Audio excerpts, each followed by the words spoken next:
Oh, wow. What can we say, Buggy? I guess you're allowed to lick it. It is all healed up now. I can't believe it. This is amazing.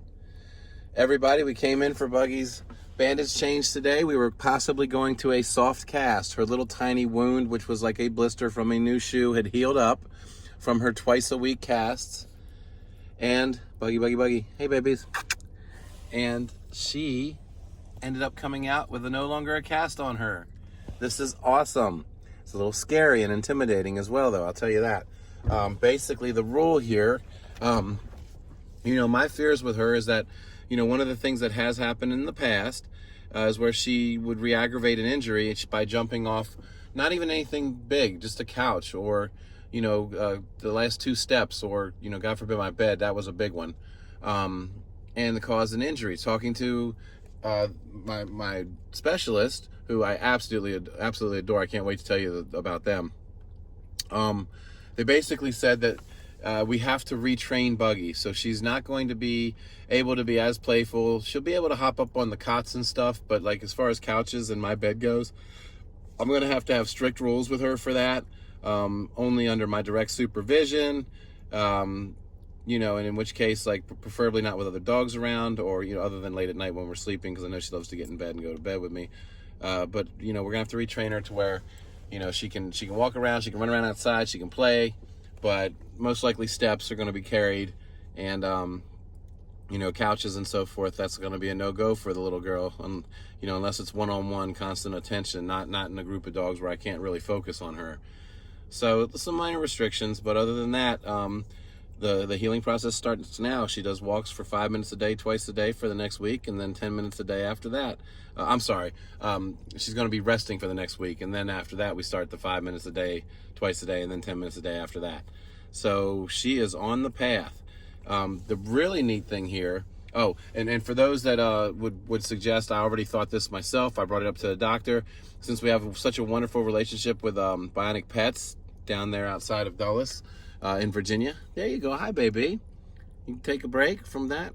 And I suggested to her, why not have a couple custom braces made, not to wear all the time, but to wear if she's in the group of everybody and she wants to play, and there might be a chance where she gets up on the bed or up on the couch. And the doctor actually said absolutely not. And the thought process behind this is simply this. Anytime she's wearing those braces, and I know this to be true from wearing a weight belt in the gym.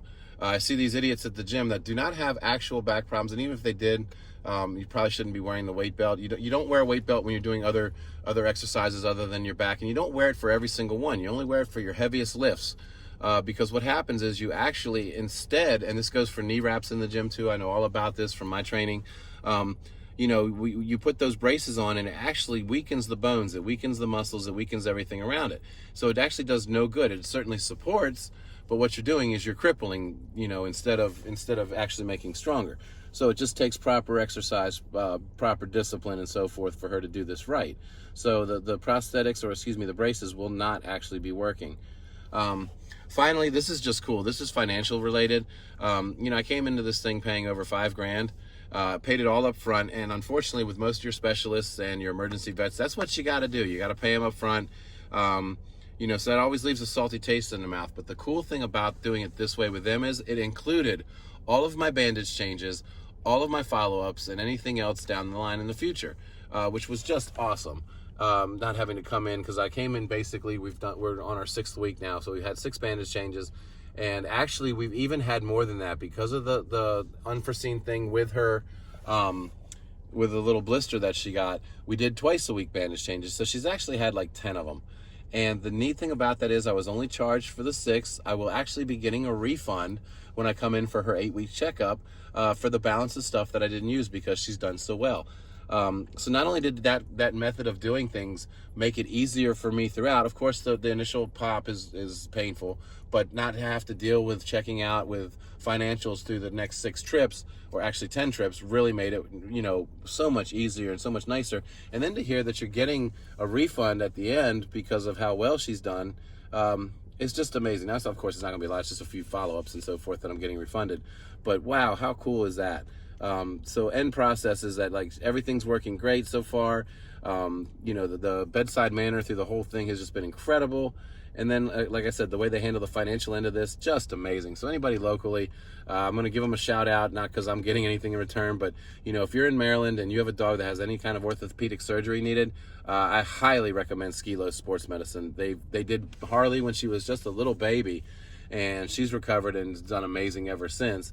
And now they've done Buggy, and so far so good. Like I said, not only did they fix her up when we were really pessimistic as to whether or not it would happen, but they've also educated me to moving forward to make sure that, yeah, there's a possibility 6 years down the road, if she's rambunctious, because she's so fragile, that she could bust right through that plate, and we don't want to do that. So it's on my shoulders more than it is hers to make sure I'm responsible so that this doesn't happen again. I mean, accidents will always happen, but yeah, I mean, there's a lot that I can prevent, and no other doctor has ever kind of told me this before. It's just like, okay, she's done, move her out in the world, all better. Like, you fix your car at the car shop, and you're just supposed to go drive it again, and you don't drive it any different. Well, the body, the human and animal bodies are a little different than that. You got to take precautions and deal with each one individually, which is what we try to do here. So congratulations, baby girl. We're gonna go get some treats.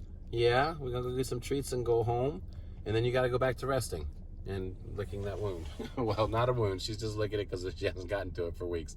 But she is allowed to. Unless she creates a hot spot, we're good to go. So, and I'll put some burgers or something in her way here shortly so that she changes her mind on what she wants to lick. So this is just awesome news. Thank you, guys.